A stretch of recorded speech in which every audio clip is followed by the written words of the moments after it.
Siap, gerak. Terima, salam. Assalamualaikum warahmatullahi wabarakatuh. Waalaikumsalam warahmatullahi wabarakatuh. Silahkan duduk kembali. Selamat pagi semua. Pagi, Bu. Bagaimana kondisinya hari ini? Sehat? Sehat, Bu. Alhamdulillah. Walaupun dalam kondisi seperti ini, tapi kalian tetap semangat dalam proses pembelajaran. Sebelum kita mulai proses pembelajaran, alangkah baiknya kita berdoa terlebih dahulu ya. Ayo ketua kelas silahkan pimpin doanya.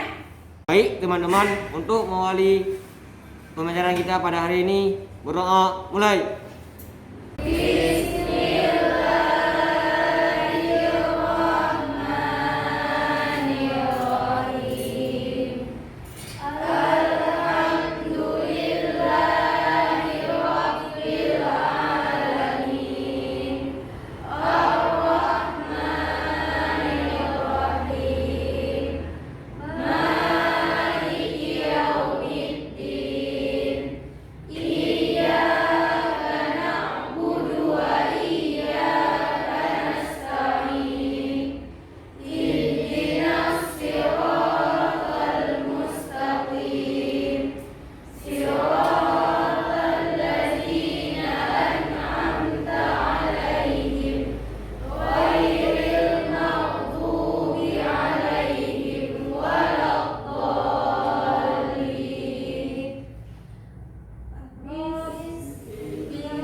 Berdoa selesai.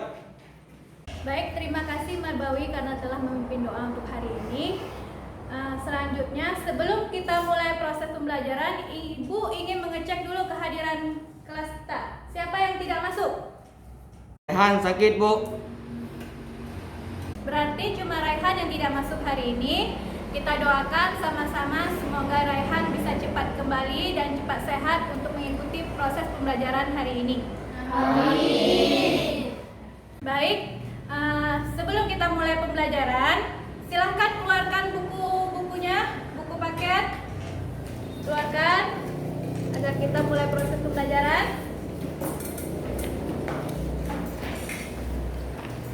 Bawa semua kan? Ya, silakan dibuka. Nurul, buka bukunya nak.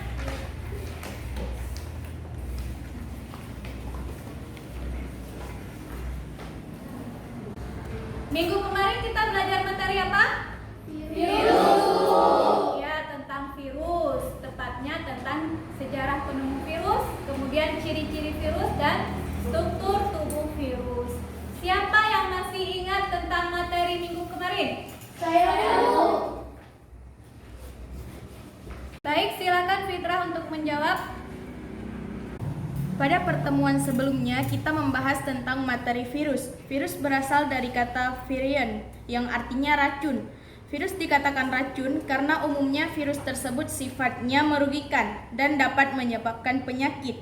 Virus ditemukan pertama kali oleh Adolf Meyer. Ia ilmuwan asal Jerman tahun 1883 dengan meneliti penyebab penyakit mosaik pada tanaman tembakau. Begitu, Bu. Terima kasih. Tepat sekali jawaban dari Fitrah. Kira-kira siapa yang ingin menambahkan lagi? Saya, Bu. Pada pertemuan sebelumnya, kita juga mempelajari tentang ciri-ciri virus dan struktur bentuk virus. Adapun ciri-ciri dari virus, yang pertama, virus bukan merupakan sel aseluler karena virus tidak memiliki inti sel, membran sel, dan sitoplasma. Yang kedua, virus digolongkan dalam parasit karena virus hanya bisa hidup dengan menempel pada sel inangnya. Dan yang ketiga, Virus memiliki ukuran mikroskopis yang lebih kecil daripada bentuk bakteri, dan adapun bentuk daripada struktur tubuh virus berbagai variasi seperti berbentuk panjang, oval, bulat, berbentuk bunang, dan berbentuk seperti huruf T pada bakteriofag. Sekian, Bu. Baik, tepat sekali jawaban dari Fitrah dan Naila. Mari kita berikan tepuk tangan untuk mereka berdua.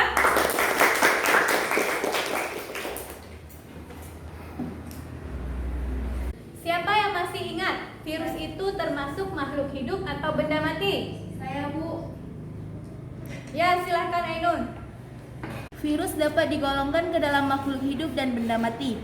Alasan virus dapat digolongkan ke dalam makhluk hidup karena virus dapat berkembang biak dan memperbanyak diri. Dan alasan virus digolongkan ke dalam benda mati karena virus dapat dikristalkan. Sekian. Ya, tepat sekali jawaban dari Ainun. Virus itu bisa digolongkan ke dalam benda mati atau makhluk hidup. Mengapa dia dikatakan makhluk hidup? Karena virus itu dapat berkembang biak, memperbanyak diri, dan dia memiliki tubuhnya itu memiliki DNA atau RNA. Kenapa dia dikatakan makhluk benda mati? Karena dia itu dapat dikristalkan. Jadi, Ibu yakin kalian paham tentang materi minggu kemarin. Sekarang kita lanjut materi untuk hari ini, yaitu tentang mekanisme reproduksi virus. Hari ini kita akan belajar tentang mekanisme reproduksi virus, yaitu tujuannya apa? Kalian belajar tentang mekanisme reproduksi virus. Yang pertama, siswa mampu menganalisis mekanisme yang terjadi pada reproduksi virus dengan benar.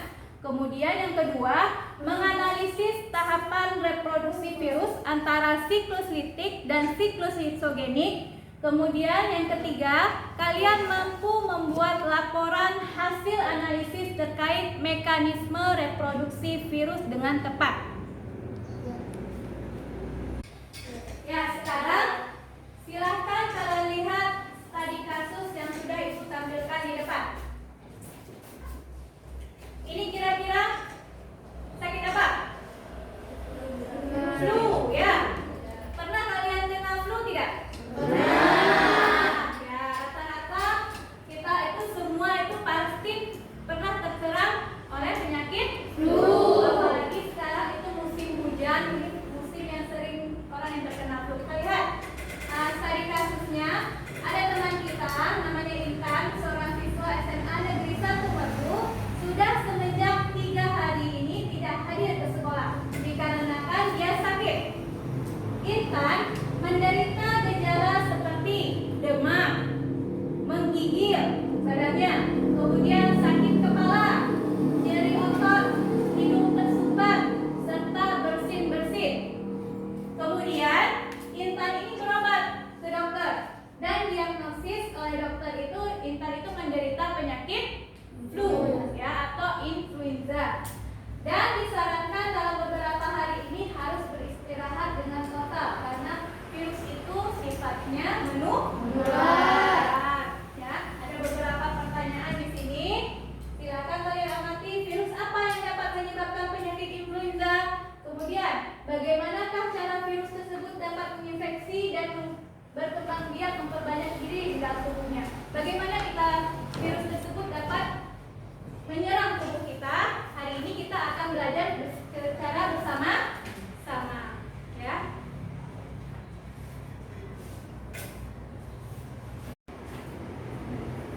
Baik, Ibu akan menjelaskan sedikit tentang mekanisme reproduksi virus, ya. Bagaimana virus itu dapat berkembang biak di dalam tubuh? Yaitu ada 2 cara, yaitu dengan cara infeksi secara litik dan infeksi secara lisogenik. Untuk lebih pahamnya, silakan kalian amati video yang akan Ibu tampilkan di depan. Silakan ya.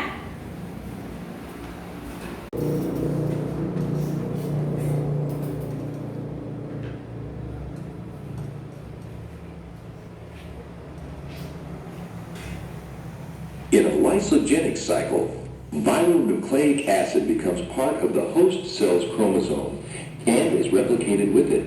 Eventually, the virus enters a lytic cycle and kills the host cells.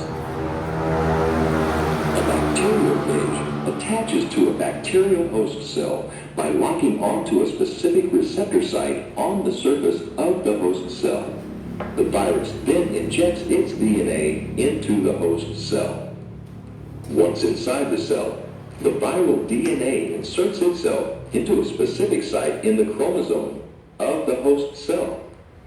Viral DNA is then called a provirus. During cell reproduction, the host cell copies the provirus genes along with its own DNA. The provirus is inactive at this time.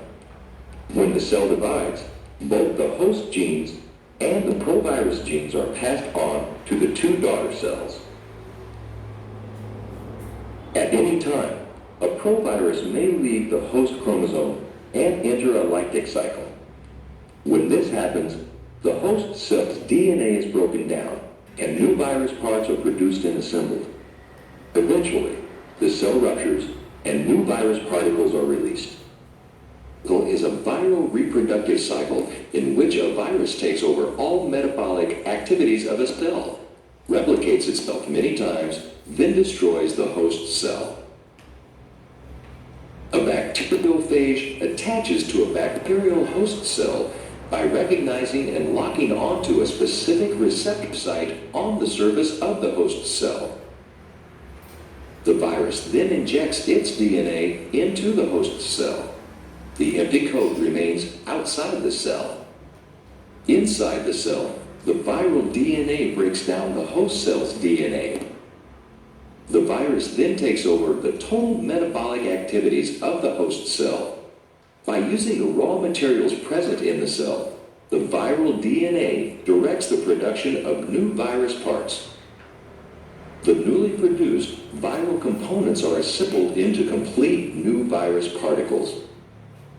The host cell bursts open and releases 100 to 200 new virus particles.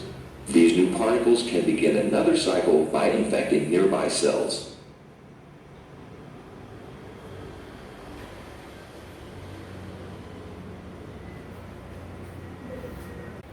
Baik, sudah kalian saksikan tadi video yang udah Ibu tampilkan?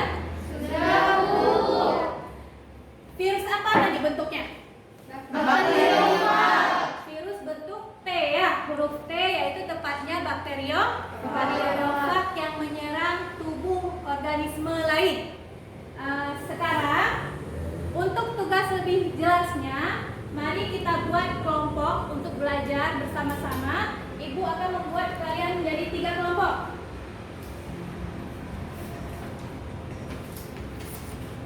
Untuk kelompok 1, ya, Marbawi, Naila, Fitra Turiski, Nurul, dan Indana. Kelompok kedua, Raihan, Tereza, Raisya, Ulfatujana, dan Dini. Kelompok yang ketiga, Raffi, Emreza, Ainun, Ayu, dan Irma. Sudah jelas semuanya? Sudah, Bu. Kalau sudah jelas, silahkan kalian bentuk kelompoknya masing-masing dan duduk sesuai dengan kelompoknya masing-masing.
ini kelompok 1, kelompok 2, kelompok 3.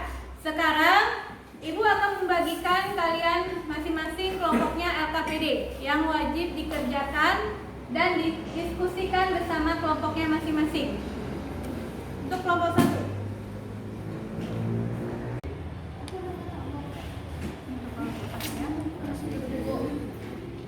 Kelompok 2. Kelompok 2.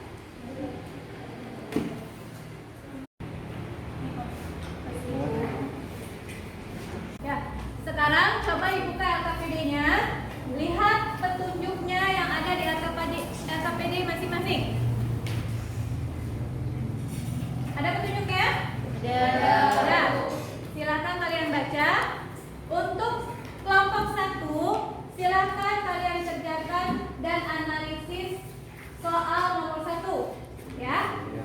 Nomor 2 soal nomor 2 dan nomor 3 soal nomor 3. Pada masing-masing soal tersebut ada Ibu cantumkan link video yang bisa kalian amati terhadap analisis gambar tersebut. Ya, silahkan kalian amati sekarang dan Ibu beri waktu sekitar 15 menit untuk diskusi. Siap tidak? Siap, Bu. Kalau sudah siap, silahkan kerjakan sekarang.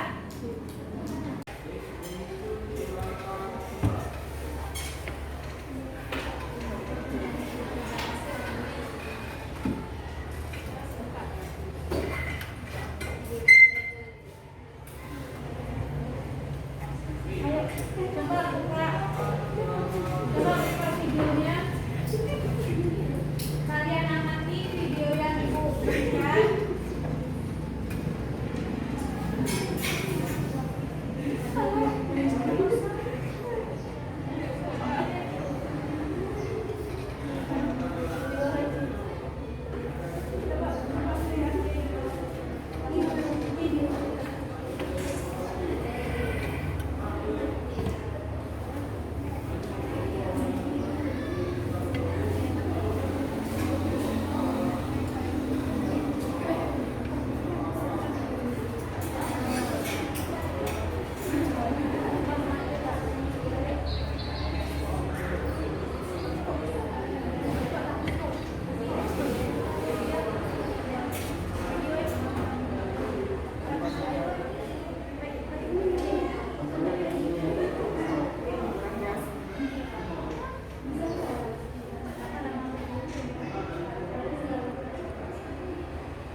Itu karena faktor lingkungan, faktor kondisi tubuh si bakteri tersebut. Nah, ada juga yang tidak bisa, nggak semua siklus lisogenik ini bisa berubah jadi litik, nggak bisa, karena dipengaruhi beberapa faktor. Ada pertanyaan kemarin ya? Siapa lagi?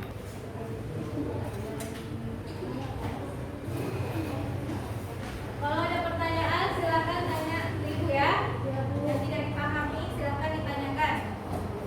Tapi sebelum ditanyakan diskusikan dulu sama kawan-kawan.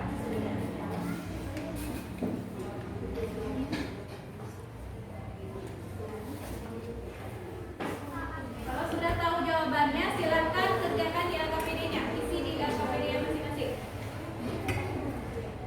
Coba kelompok 3 isikan di LKPD-nya ya.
Loh.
infeksius.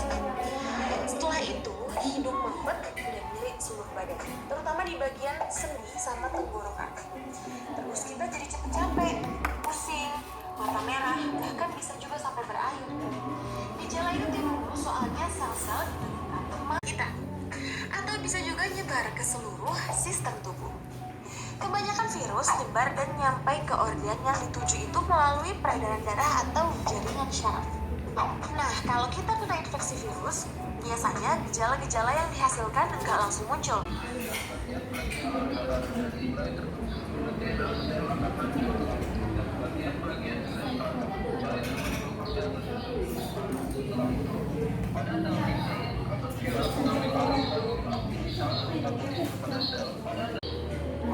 Bakteri masih dikenali dan menempel pada reseptor khusus pada permukaan sel induk, kemudian disuntikkan dalam sel induk.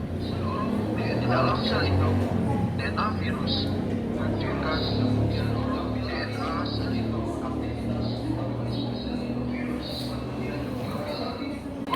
Kemudian tersusun membentuk virus baru yang utuh.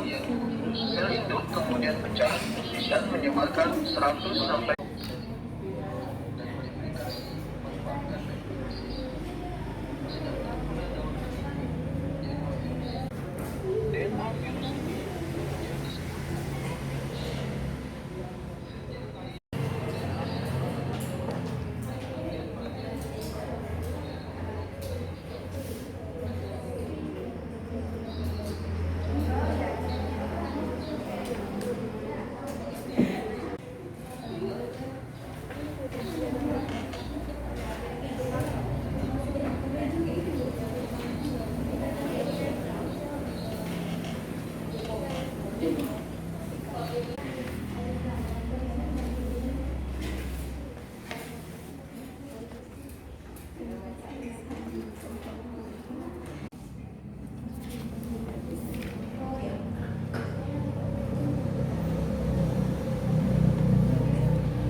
penyakit yang disebabkan oleh infeksi influenza disebabkan oleh Coronavirus. Kemudian apa? Bagaimanakah cara virus tersebut dapat menginfeksi? Bagaimana kira-kira penyakit flu ini menginfeksi tubuh manusia? Ya, menyebar. Menurut video tadi, menyebar. Terus?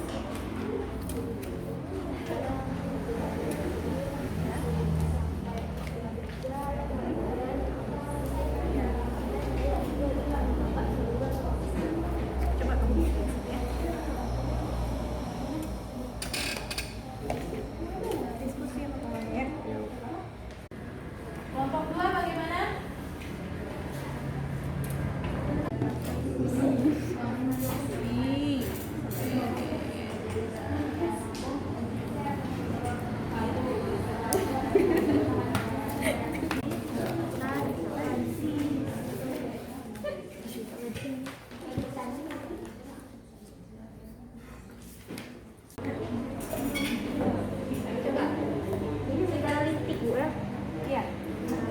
Secara litik sama secara lisogenik di video tadi kan? Ya, kita coba pada tahap 1 itu secara litik yang mana? Yang menempel. Ini ya. Virus bakteriophag menempel pada sel inangnya. Ya kan? Itu termasuk tahap absorpsi. Yang kedua, habis ditempeli sama bakteriophag, kemudian apa, DNA-nya itu dimasukkan ke dalam sel inang, itu namanya penetrasi. Ya.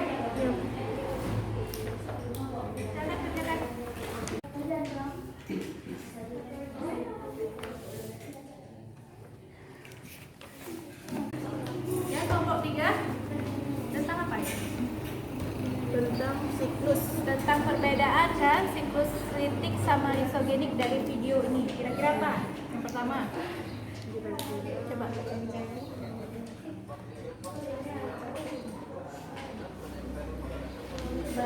siklus litik ini kan, di sini ada siklus litik sama isogenik. Apa yang membedakan? Di tahap yang ketiga yang membedakan. Kalau siklus litik itu tahap ketiganya itu langsung ke dalam ke bagian absorpsi, reabsorpsinya langsung kan. Kalau ini ada penggabungan antara profag dengan sel inang. Kan tadi ada di videonya kan, digabungkan ya, bukan dipisahkan. Kalau ini dipisahkan jadi individu yang baru. Kalau ini nggak digabung nanti jadi gabung. Itu salah satunya. Apa yang kira-kira?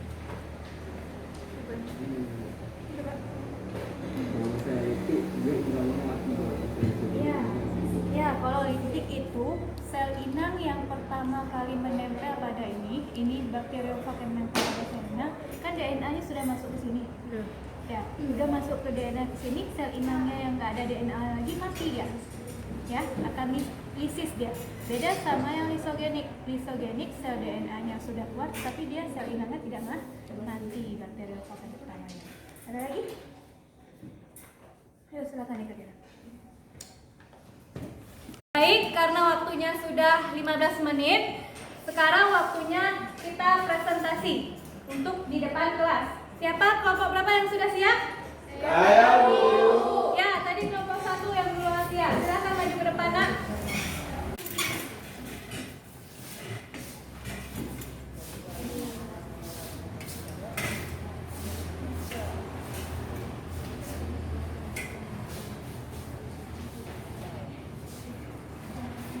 Assalamualaikum warahmatullahi wabarakatuh.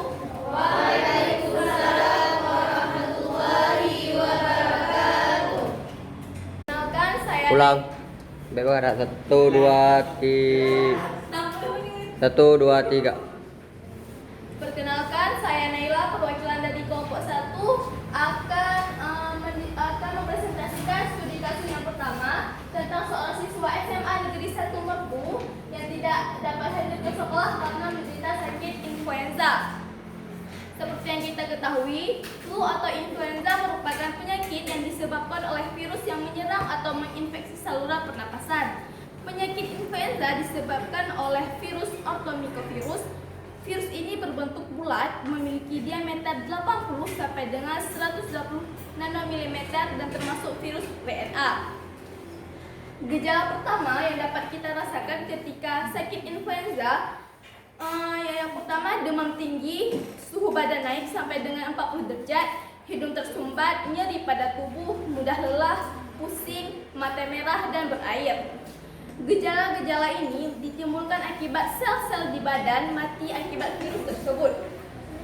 Yang pertama, virus yang menyebabkan penyakit influenza ini menyerang sistem pernapasan atau menyebar ke seluruh sistem tubuh kita melalui peredaran darah dan sistem saraf. Yang kedua, biasanya jika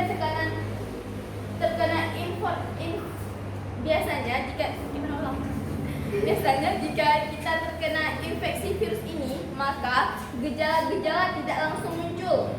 Virus ini masuk dan mampu banyak diri di dalam sel-sel, tetapi belum memunculkan gejala-gejala penyakit, masih disebut dalam masa inkubasi. Dan yang terakhir, masa inkubasi virus di dalam tubuh berbeda-beda. Ada yang butuh waktu dalam beberapa hari saja, bahkan tahunan. Untuk virus penyebab penyakit influenza ini memerlukan masa inkubasi selama 1-4 hari saja. Demikian presentasi dari kelompok kami. Selanjutnya kami akan membuka sesi tanya jawab. Adakah yang ingin bertanya atau memberi saran? Silahkan. Kepada kelompok 2. Pilih anak. Ulang 3 tu apa? 1, 2, 3. Kepada kelompok 2 dipersilahkan. Saya Dini, perwakilan dari kelompok 2, ingin menanyakan mengapa pada saat seseorang menderita flu, tubuhnya itu disertai demam dan menggigil? Apa penyebabnya? Terima kasih atas pertanyaan dari kelompok 2. Saya akan menjawab ciri-ciri seseorang yang terkena flu. Biasanya, tubuhnya disertai oleh demam dan menggigil. Demam menandai tubuh kita sedang melawan peradangan akibat infeksi oleh virus influenza. Akibat demam yang tinggi, tubuh kita menjadi terasa menggigil. Dan di tahap itulah proses infeksi virus tersebut sedang berlangsung di tubuh kita. Kira-kira apakah jawabannya diterima? Terima kasih atas jawabannya dari kelompok 1. Ulang Bapak Barat. 1, 2, 3. Terima kasih atas jawabannya dari kelompok 1.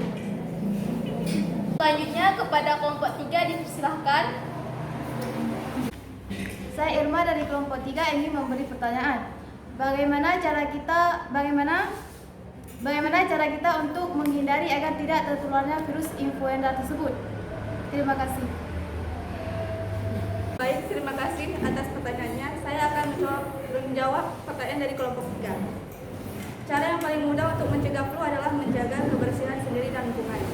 Beberapa perilaku ini dapat mencegah penularan flu, yaitu rajin mencuci tangan dengan air dan sabun atau hand sanitizer, tidak menyentuh mulut, hidung, dan mata sebelum mencuci tangan, membersihkan permukaan benda yang sering disentuh dengan cairan disinfektan, tidak berbagi makanan atau penggunaan benda pribadi seperti gelas atau botol minum. Bila sudah terserang flu, Anda dapat meminimalkan penularan ke orang lain dengan melakukan beberapa hal seperti menjauhkan diri dulu dari orang lain hingga setidaknya 24 jam setelah turun, memakai masker bila keluar rumah, menutup mulut dan hidung dengan tisu saat bersin atau batuk. Apakah jawabannya dapat diterima? Bisa, terima kasih atas jawabannya. Baik, demikian presentasi dari kelompok kami. Bila ada kesalahan, kami mohon maaf. Assalamualaikum warahmatullahi wabarakatuh.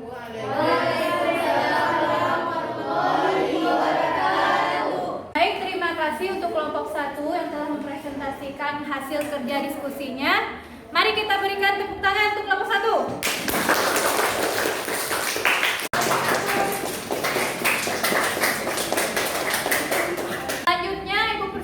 Kelompok 2 untuk mempresentasikan ke depan. Silakan, Nak.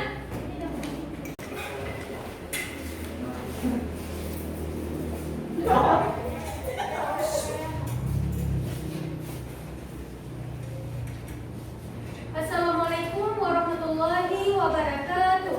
Waalaikumsalam warahmatullahi wabarakatuh. Saya Resya Fidinda, perwakilan dari kelompok 2, ingin mempresentasikan hasil diskusi kami dari hasil pengamatan video, yaitu tentang infeksi secara litik. Yang pertama kita lihat ada adsorpsi. Adsorpsi yaitu pada saat serat ekor dan seludang ekor berdekatan dengan reseptor membran sel. Selanjutnya ada penetrasi. Penetrasi pada saat DNA fag meninggalkan kapsid menuju sel inang.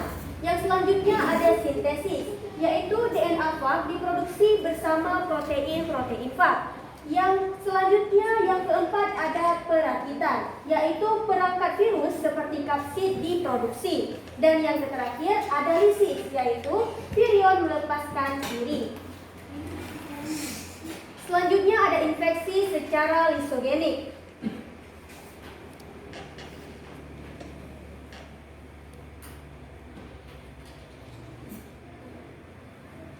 Yang pertama, tahap absorpsi, fag melekat pada suatu bakteri. Yang kedua, tahap penetrasi, yaitu DNA fag dimasukkan ke dalam sel inang. Selanjutnya, yang ketiga, DNA fag disisipkan pada kromosom sel bakteri. Yaitu selanjutnya yang keempat, siklus lisogenik, kromosom yang telah tersisipi profag mengadakan replikasi yang terjadi terus-menerus selama ada pembelahan sel. Yang kelima, pada kasus yang jarang terjadi, profag dapat memisahkan diri dari kromosom sel bakteri untuk memasuki siklus litik dan reproduksi bakteriofag dan siklus litik dan lisogenik. Demikianlah presentasi dari kelompok kami. Ada yang ingin memberikan saran, tanggapan ataupun pertanyaan? Kami ingin bertanya. Kami persilahkan kepada kelompok 3. Saya perwakilan dari kelompok 3 ingin bertanya kepada kelompok 2. Apa perbedaan antara fase adsorpsi dengan fase penetrasi pada mekanisme siklus litik virus? Sekian, terima kasih. Baik, saya akan coba menjawab pertanyaan dari kelompok 3. Pada tahap pertama di dalam mekanisme siklus litik, bakteriofag akan mengalami fase adsorpsi. Pada tahap absorpsi ini, serabut ekor virus bakteriofag atau virion menempel pada dinding sel inang. Sedangkan di fase penetrasi atau injeksi, ujung serabut ekor membuat lubang untuk menembus dinding dan membran sel inang. Selanjutnya, virus menginjeksikan materi genetik yang berupa DNA fag ke dalam sel inang sehingga kapsid virus menjadi kosong atau mati. Apa bisa diterima jawaban dari kelompok kami? Bisa, terima kasih atas jawabannya. Baik, selanjutnya kami persilakan untuk kelompok 1. Saya Marwai, perwakilan dari kelompok 1 ingin bertanya, apa bedanya mekanisme reproduksi virus yang terdapat pada siklus litik dengan siklus lisogenik? Sekian, terima kasih. Baik, saya akan menjawab pertanyaan dari kelompok 1. Pada siklus litik, sel inang akan pecah dan mati, serta akan terbentuk virion-virion baru. Tahapan-tahapan siklus litik adalah adsorpsi, penetrasi, sintesis, pematangan, perakitan, analisis. Sedangkan pada siklus lisogenik, sel inang pada siklus ini tidak segera pecah, bahkan dapat bereproduksi secara normal. Tahapan-tahapan dalam siklus lisogenik adalah adsorpsi, penetrasi, penggabungan, pembelahan, sintesis, perakitan, serta litik. Apa jawabannya dapat diterima? Iya, jawabannya dapat kami terima. Terima kasih. Baik, demikianlah presentasi dari kelompok kami. Mohon maaf bila ada kesalahan. Assalamualaikum warahmatullahi wabarakatuh. Waalaikumsalam warahmatullahi wabarakatuh. Terima kasih Ibu ucapkan untuk kelompok 2 atas presentasinya. Mari kita beri tepuk tangan kepada kelompok 2.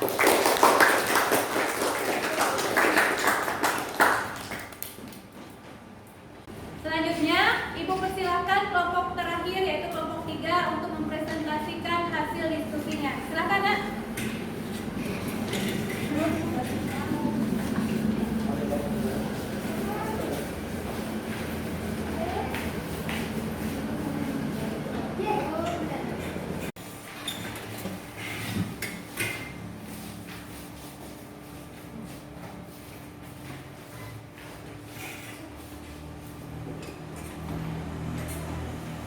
Assalamualaikum warahmatullahi wabarakatuh. Waalaikumsalam warahmatullahi wabarakatuh.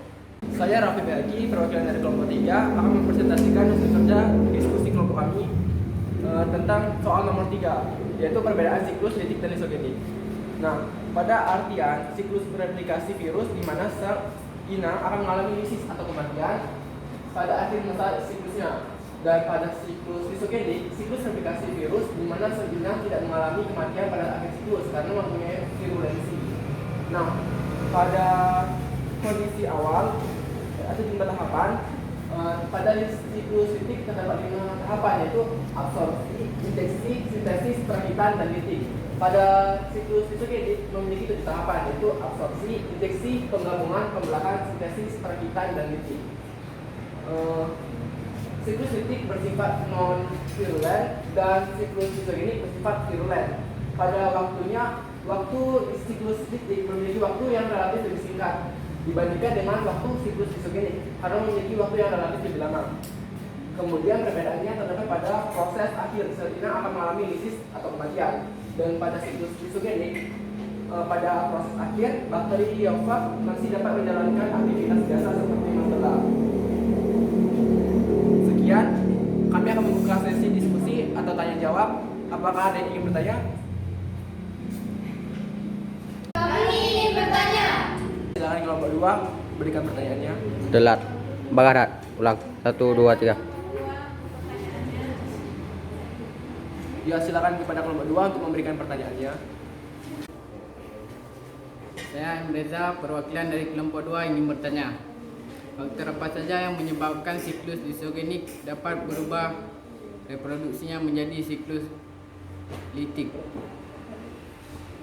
Baik, saya akan mencoba menjawab pertanyaan dari kelompok 2. Fase lisogenik dari virus dapat berubah menjadi fase litik karena adanya faktor lingkungan yang mendukung seperti sistem imun atau antibodi sel inang menurun. Hal ini karena membuat provirus atau provirus yang masih berada di inang melakukan aktivitas pada siklus litik.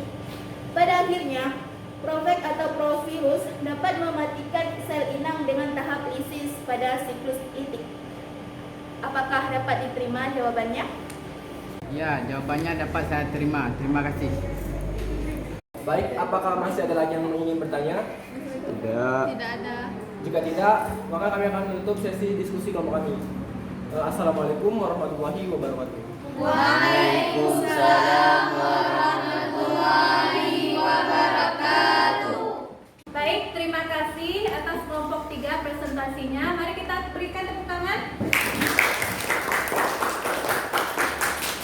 Ya, untuk selanjutnya Ibu akan menjelaskan penjelasan penguatan tentang diskusi kelompok kita hari ini. Yang pertama, mekanisme reproduksi virus itu ada 2 cara, ya.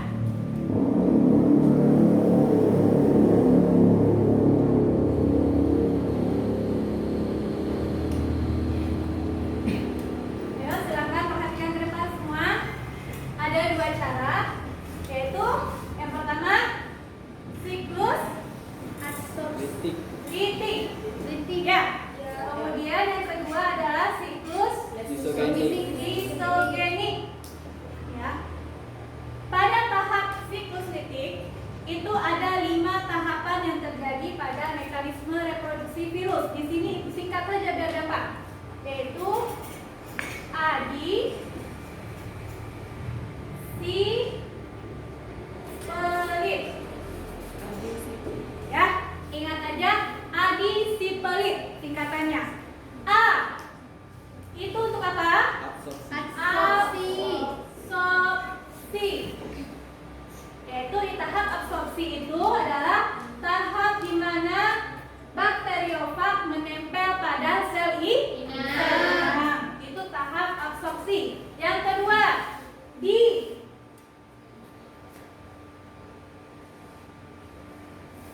Ya, yang kedua I. I itu adalah injeksi. Injeksi itu sama dengan penetrasi. Apa tahapannya? Yaitu DNA yang ada pada bakteriofag dimasukkan ke dalam sel inang. Jadi apa yang terjadi pada bakteriofagnya? Bakteriofag yang sudah mengeluarkan DNA-nya, dia kemudian akan mati. Ya. Tahap ketiga yaitu si. Si di sini adalah sintesis. Ya, sintesis. Di tahap sintesis adalah tahap di mana DNA profag diproduksi bersama protein-protein fag yang lain. Kemudian yang terakhir, yang keempat, perakitan. Bukan penetrasi ya. Penetrasi itu termasuk dalam injeksi. P-nya itu yaitu perakitan, yaitu dirakitnya, dikumpulkan antara badan, ekor, kemudian kepala si virus, kemudian dirakit. Dibentuklah beberapa menjadi bakteriofag yang baru. Kemudian yang tahap terakhir yaitu tahap litik atau tahap lisis. Di sini ada enzim namanya enzim lisosim yang berfungsi untuk memecahkan sel inang sehingga sel inang ini rusak, sehingga bakteriofag yang telah dihasilkan oleh mekanisme reproduksi virus ini akan keluar. Jadi paham kan? Siklus litik kalian ingat aja adisipelit. A itu absorpsi, I itu injeksi, kemudian C yaitu sipelit, kemudian P itu rakitan, lis yaitu litik. Kemudian pada tahap lisogenik yaitu stop dulu.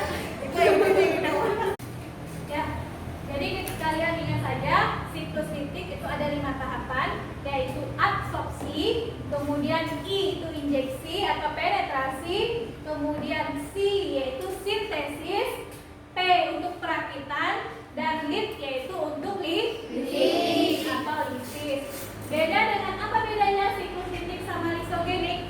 Yang membedakan, yang pertama absorpsinya itu sama.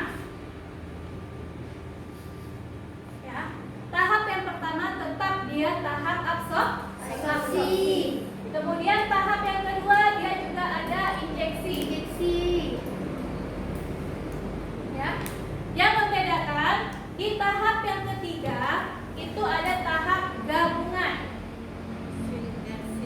Ya. Gabungan, penggabungan. Kemudian ada tahap pembelahan. Ya. Kemudian ada tahap perakitan.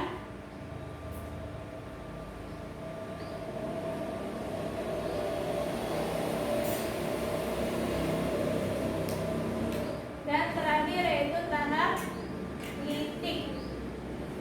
Ya, berarti kalau kita singkat apa? Adi, gabung, si, pelit. Paham nggak? Ad itu absorpsi, I itu injeksi, gabung yaitu penggabungan dengan pembelahan, si yaitu tentang sintesis, P itu perakitan, dan lid terakhir yaitu litik. Berarti membedakannya apa? Membedakan antara adanya fase penggabungan dengan fase pembelahan. Sebelum proses pembelajaran kita berakhir, kira-kira siapa yang ingin membuat kesimpulan terhadap materi kita hari ini? Saya, Bu.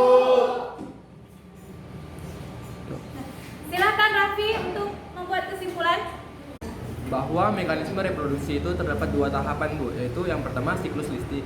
Siklus litik itu ada yang namanya adisiplit. Nah, adisiplit ini terdapat 5 tahapan, yaitu ada absorpsi, injeksi, sintetis, perakitan atau litik atau lisis.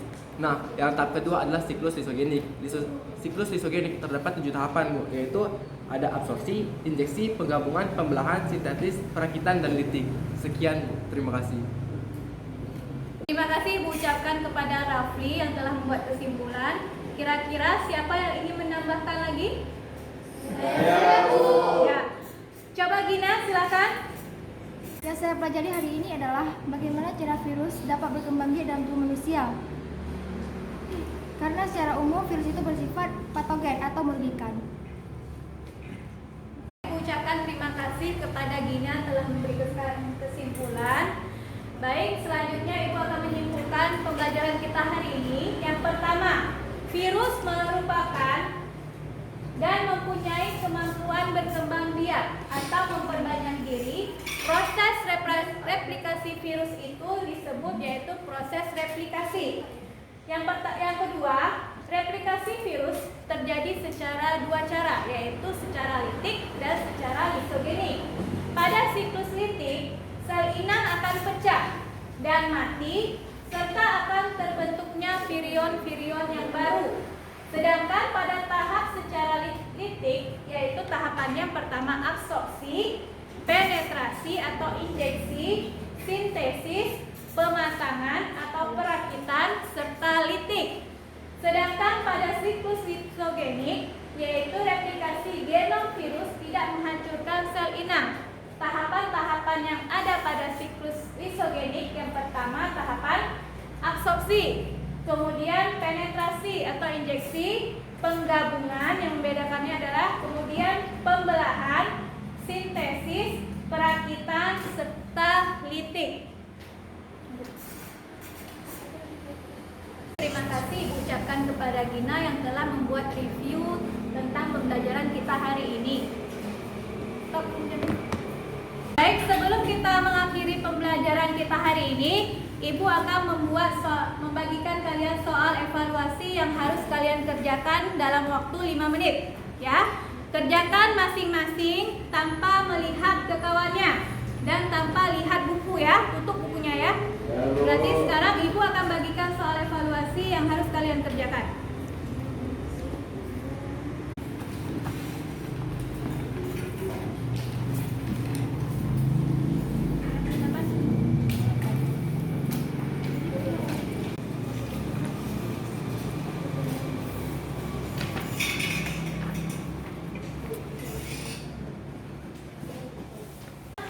Dan kelas, jangan lupa namanya. Waktunya 5 menit, Ibu persilakan.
waktunya sudah habis, yaitu 5 menit. Silahkan dikumpulkan tugas evaluasinya untuk ketua kelas.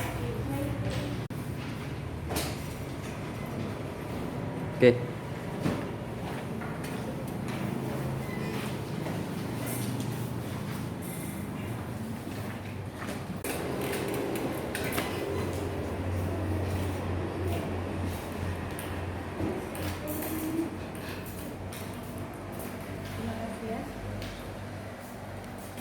Untuk minggu depan, silahkan kalian pelajari materi yaitu tentang peranan virus bagi kehidupan manusia. Jadi silahkan kalian pelajari di rumah, dibaca bukunya ya.